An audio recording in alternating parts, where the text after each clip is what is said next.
हमारे समाज में लोगों के द्वारा अक्सर कहते सुना होगा कि आपका आत्मा बहुत शुद्ध है। आप भले मानुष नज़र आते हो, आपके बात विचार करने का तरीका एक अच्छे आदमी की तरह है। आपका आत्मा बहुत ही शुद्ध है। आपने ज़रूर सुना होगा। हम मनुष्य जिस समाज में रहते हैं, आपस में लोगों के साथ अच्छी संबंध और रिश्ता बना के रखना चाहिए। यदि आपकी आत्मा अंदर से शुद्ध है तो आपका व्यवहार में भी शुद्धता नज़र आएगी।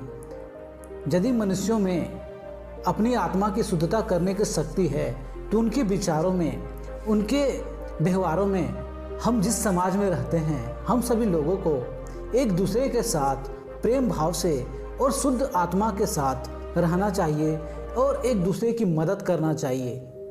गौतम बुद्ध भी अपनी आत्मा की शुद्धता के लिए अपने शिष्यों को बताते थे।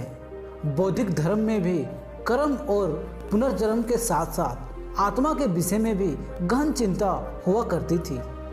स्वयं भगवान गौतम बुद्ध ने अपने उपदेशों में आत्मा के संबंध में विचार व्यक्त किए थे और शिष्यों को बताए थे कि वह अपनी आत्मा को शुद्धता के साथ, लोगों के साथ प्रेम भाव के साथ अपनी व्यवहार को रखे और लोगों को बौद्ध धर्म के बारे में, बौद्ध धर्म के विषयों के बारे में लोगों के साथ चर्चा और धर्मों के बारे में बताएं। तो गौतम बुद्ध ने अपने शिष्यों को किन किन तत्वों को आत्मा नहीं मानना चाहिए, तो इस विषय में गौतम बुद्ध ने अपने शिष्यों के साथ विचार व्यक्त किए थे।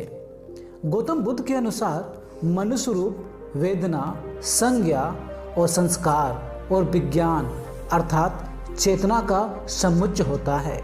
जब मनुष्य कर्म के प्रभाववश संस्कार उत्पन्न करते हैं तो जीवन अस्तित्व धारण करता है। तो मनुष्यों का जीवन अस्तित्व धारण करता है। मृत्यु के बाद रूप, वेदना तथा संज्ञा नष्ट हो जाते हैं, परंतु विज्ञान एवं संस्कार शेष रह जाते हैं। आप अपने समाज में जिस तरह से व्यवहार और संस्कार एक दूसरे के साथ रखते हो, दूसरे के साथ प्रेम भाव रखते हो, वही आपका शेष रह जाता है। इन्हीं कारणों से पुनर्जन्म संभव हो पाता है। भगवान बुद्ध के अनुसार रूप आत्मा नहीं है, वेदना आत्मा नहीं है, संज्ञा आत्मा नहीं है, संस्कार आत्मा नहीं है और विज्ञान आत्मा नहीं है। गौतम बुद्ध कहते हैं इनको आत्मा मानना उचित नहीं है, क्योंकि ये बाधाग्रस्त है, अन्यथा दुख है। और समाज में हमने देखा है कि इन सारी बातों को लेकर एक दूसरे से भेदभाव। तो इस वीडियो में आपने देखा गौतम बुद्ध के अनुसार आत्मा क्या होती है। आत्मा आप किसे मान सकते हैं? यदि आप अपना मन को, अपने आत्मा को पवित्र करते हैं तो पवित्र वही होता है।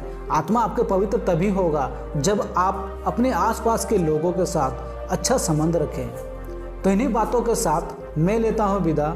अगली वीडियो में फिर मिलूँगा एक नई वीडियो के साथ। यदि वीडियो अच्छा लगे तो लाइक करना, शेयर करना।